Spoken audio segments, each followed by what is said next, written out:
Beyond being extremely colorful, San Francisco traditionally Mexican district, the Mission, hosts plenty of bookstores. Located right in the heart of this lively neighborhood, Alicat Bookstore is one of the most dynamic. Every second Thursday of the month, a very special event takes place among the packed bookshelves. It's called Voice in Tinta. Every month, Voice in Tinta brings together poets of all ages from all over the Bay Area for a bilingual reading. The event is sponsored by no one else than San Francisco Poet Laureate Alejandro Murguia and hosted by Marguerite Munoz and Jose Hector Cadena. On March the 13th, Voice in Tinta celebrated its one-year anniversary, and in honor of International Women's Day, only female poets read this special Thursday. Please welcome Lloyd.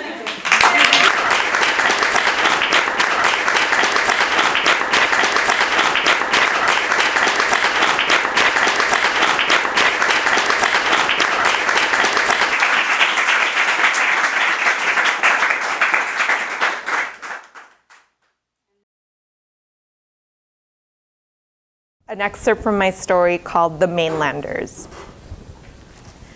After the momentous and historic day that Hong Kong and China became whole again on July 1st, 1997, now known forever and ever as the handover, the great peoples of the Republic of China have been coming down in droves to visit our tiny little city. They came at dawn. Mainlanders in sparkly velvet jumpsuits, in eye-exploding shades dragging hard-shelled four-wheeled luggages across the border into the trains.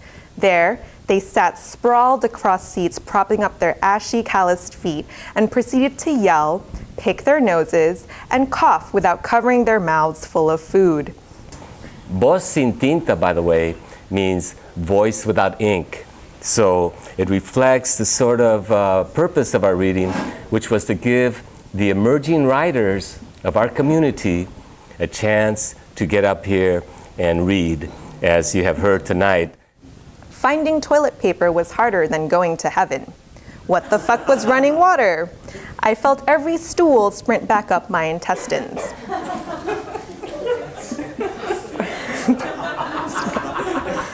For countless days, I tried to pop a squat, shoot the rabbit, whatever you called it, resting on my thighs, calves trembling, feet digging into the soil, shaking as I slid slowly down into the pit of despair. And special tonight also because it's our very first women's reading, and I'm sure Bravo!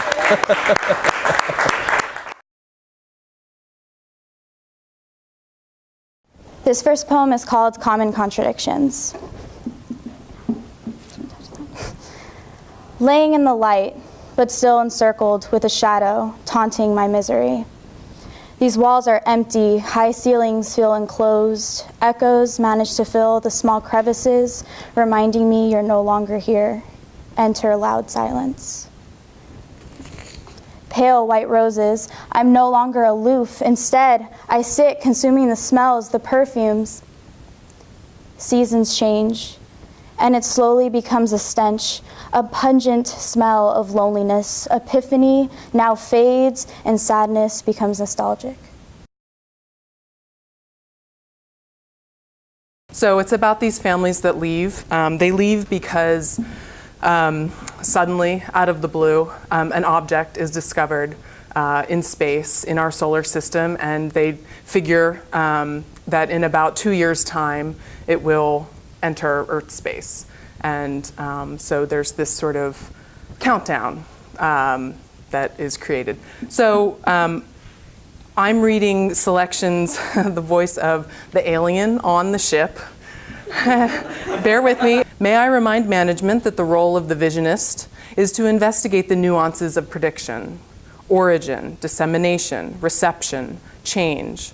On this planet, we anticipate, on average, a little over 2 significant visions originating in every individual who ever lived, with great variance in dissemination, reception, and change rates. Not record-breaking, but far more advanced than the last 3 species we encountered. Some individuals have held far more visions than average, and extra time will be required to record them. Our department is already swamped just trying to learn all the languages. 1 sun, 1 moon, 2 sexes, and thousands of genders. This is a species who sees their sexual organs in the protrusions of flowers. They name everything. I am surprised by how puzzled she is by her husband, and vice versa. They project these ideas onto each other, really particulate images of themselves, their rightnesses reshaped and reflected back, molded or hardened. And they hold each other. There's a grip ever present among these 2 lovers, like falling through the crater oceans of the once world, linked to another. Just look at the range of writers tonight, from Hong Kong to the barrio to aliens in outer space, right? Where else are you going to get that in one reading, right? We have probably the most exciting poetry series in the city, bar none. You just look at this audience, all right? And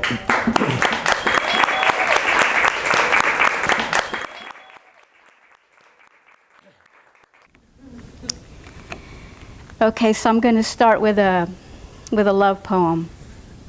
It's called November Morning.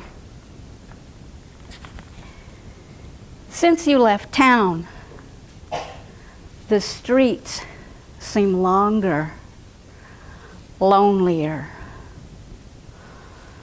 I want to put a bullet in my brain to take your place. Black is the color of mourning. Black is the color you leave me. Black is all I adore. you know, when we started this series a year ago, we thought it was going to go for, we'll do 3 months. And then summer came, and we said, let's stop it for the summer and take a break. And Marguerite said, what, you're crazy? No way. So we went all summer, and we kept going, and now, quite incredible, 1 year we've been doing this, right? All based on community, right? From the space, to the curators, to yourself, to the refreshments, to the cleanup, right? It's all us, all of you and I and all of us.